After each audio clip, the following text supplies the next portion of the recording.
वाह, भंगार तो आपके पास अच्छा खासा है। मैं लोहा 20 रुपए किलो से लूंगा और प्लास्टिक 11 रुपए किलो से।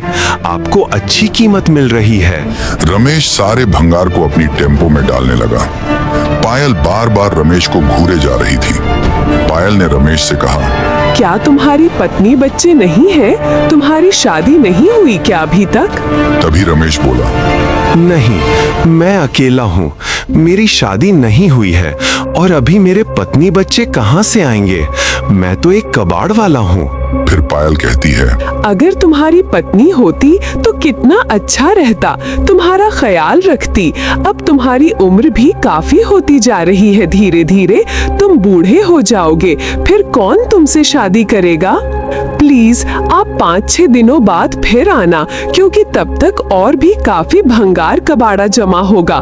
फिर उसके बाद आप उसे भी लेते जाना। जरूर, मैं फिर से आऊंगा। तब तक आप और भी अच्छा खासा भंगार जमा करके रखना।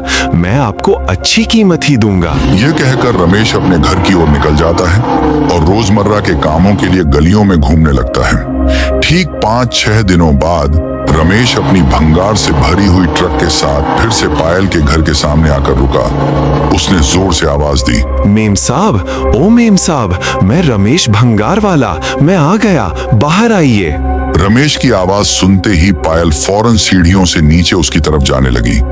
रमेश के सामने पहुंचकर उसके चेहरे पर एक मुस्कान थी। उसने कहा, अरे वाह, तुम बड़े सही समय पर आ गए। मेरे पास इतने दिनों में बहुत भंगार जमा हो गया है। चलिए, वो ऊपर रखा हुआ है, वो भी ले लीजिए अच्छे भाव से। इसके बाद पायल रमेश को लेकर घर के अंदर सीधे ऊपर के कमरे में ले जाने लगी। दोनों कमरे के अंदर पहुंचे। रमेश ने चारों ओर नजर घुमाई, पर उसे कोई भंगार नहीं दिखा। वह कुछ कहता, इससे पहले ही पायल ने अपने कपड़े खोल दिए। रमेश यह देखकर हैरान हो गया।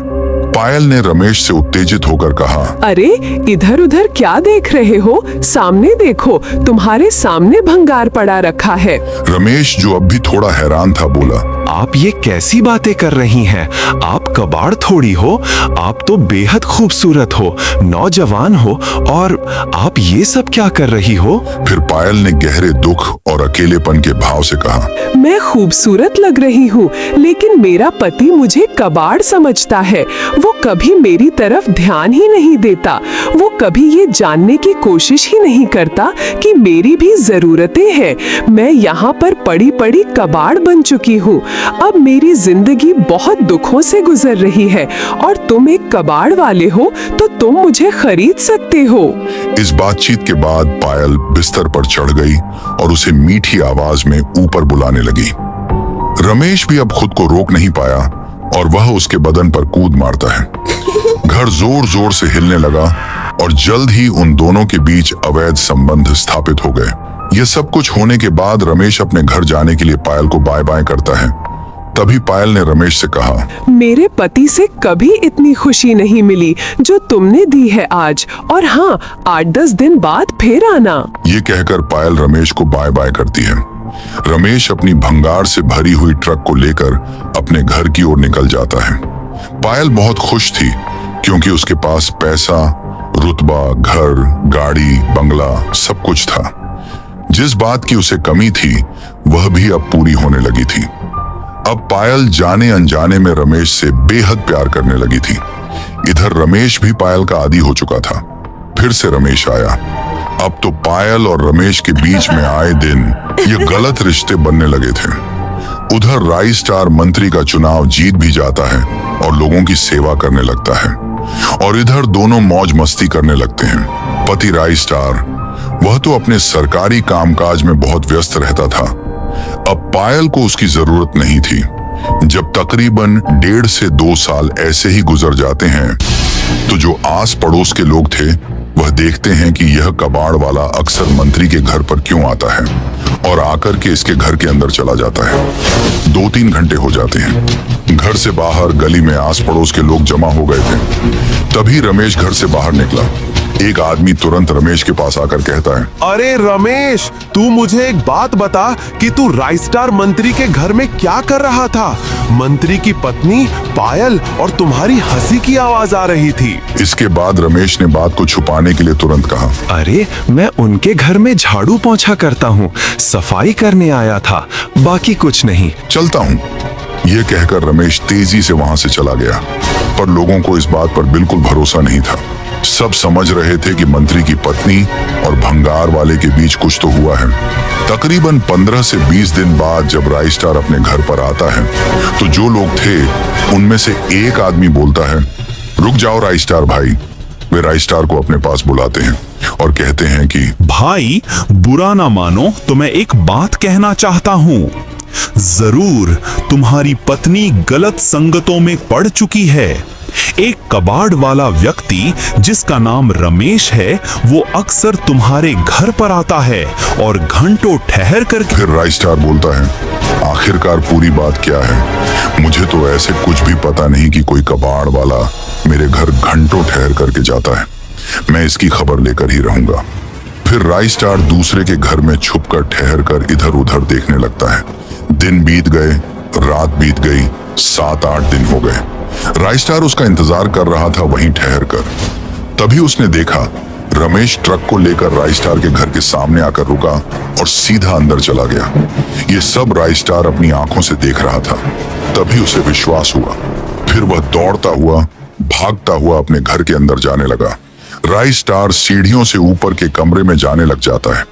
वह घर के कोने में छुप कर देखता है कि पायल और रमेश दोनों गलत काम कर रहे थे और पायल रमेश को बोल रही थी, इतना सुख मेरे पति ने कभी नहीं दी जो तुम देते हो हर हफ्ते में। राइस्टार यह सुनकर गुस्सा हो गया और जलन महसूस हुई।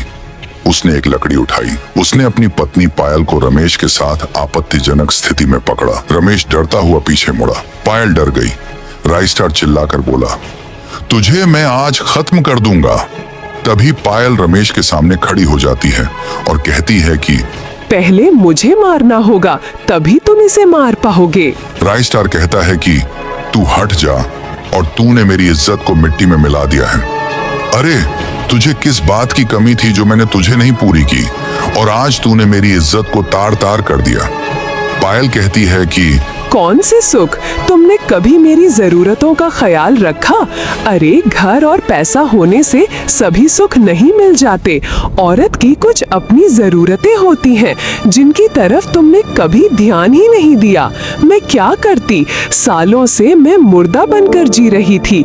मुझे तो ये लगता था कि आत्महत्या कर लूं, लेकिन तुम पूरी तरह से पैसे के लिए पागल हो चुके थे। मैंने तुम्हें बार बार ये कहने की कोशिश की, लेकिन तुमने मेरी भावना को समझा ही नहीं। अब राइस्टार समझ जाता है कि पायल पूरी तरह से रमेश की दीवानी हो चुकी है। साथ ही उसको अपनी गलतियों का एहसास भी हो चुका था। तब राइस्टार कहता है, क्या करूं? अगर तुम दोनों को मार दूंगा तो समाज में मेरी बदनामी होगी। अगर इस कबाड़ वाले को भी मार दूंगा तो भी मेरी बदनामी होगी। आखिरकार मैं करूं क्या? पायल कहती है, तुम कुछ भी मत करो। तुम जैसा चल रहा है वैसा चलने दो और गांव वालों से बोल दो कि वो हमारे घर में कुछ काम करने के लिए आता है। राइस्टार अपने दिमाग से काम लेता है और गांव वालों से बोल देता है कि वह कबाड़ वाला मेरे घर में कुछ काम करने आता है, जैसे झाड़ू पोंछा, पौधों को पानी देना, ये सब करने आता है। फिर गांव वाले राइस्टार मंत्री के मुंह से बात सुनकर एकदम शांत हो जाते हैं। लेकिन यह बात राइस्टार को अंदर ही अंदर खाए जा रही थी कि उसकी पत्नी एक कबाड़ वाले के साथ गलत रिश्तों में लिप्त है। तकरीबन 15 से 20 दिन बाद राइस्टार अपनी पत्नी से कहता है कि चलो हम किसी एक अच्छे जगह पर घूमने के लिए चलते हैं। पायल यह बात सुनकर बहुत खुश हो जाती है। वह कहती है कि अगर हम चल रहे हैं तो क्यों ना हम रमेश को भी साथ ले लें? राइस्टार कहता है कि ठीक है, उसे भी साथ ले लो। पायल को लग रहा था कि राइस्टार पूरी तरह से उसके वश में है और जैसा वह चाहेगी वैसा करेगी। राइस्टार अपनी पत्नी पायल और उस कबाड़ वाले रमेश को साथ ले जाता है और घर से 300 से 400 किलोमीटर दूर एक खूबसूरत जगह पर जाता है। एक आध दिन घूमते हैं, खूब हंसी मजाक करते हैं। राय स्टार को समझ में आता है कि पायल रमेश से बहुत ज्यादा प्रेम करती है, उसी के साथ खुश है। तब तीर्थ स्थान पर जाने के बाद वहां पर राय स्टार अपनी पत्नी पायल से कहता है कि अब मैं तुम्हारी शादी इस रमेश के साथ कराने वाला हूं, क्योंकि तुम इसके साथ बेहद खुश हो और मैं नहीं चाहता कि किसी की जिंदगी बर्बाद हो। अगर तुम हमारे घर पर रहोगी तो एक ना एक दिन गुस्से में आकर मेरे हाथों से कुछ हो जाएगा, या फिर तुम मुझे धोखा देकर मार दोगी। इसीलिए तुम इसके साथ खुश हो तो इसके साथ विवाह कर लो। पायल सुनती है तो वह रोने लगती है, गिड़गिड़ाने लगती है और बोलती है, मुझे बड़ी गलती हो गई, अब ऐसी गलती नहीं करूंगी। मैं रमेश को छोड़ दूंगी। तभी राय स्टार अपनी पत्नी पायल को वहां पर छोड़ के अपने घर जाने लगता है। पायल रुको रुको कर चिल्लाने लगती है।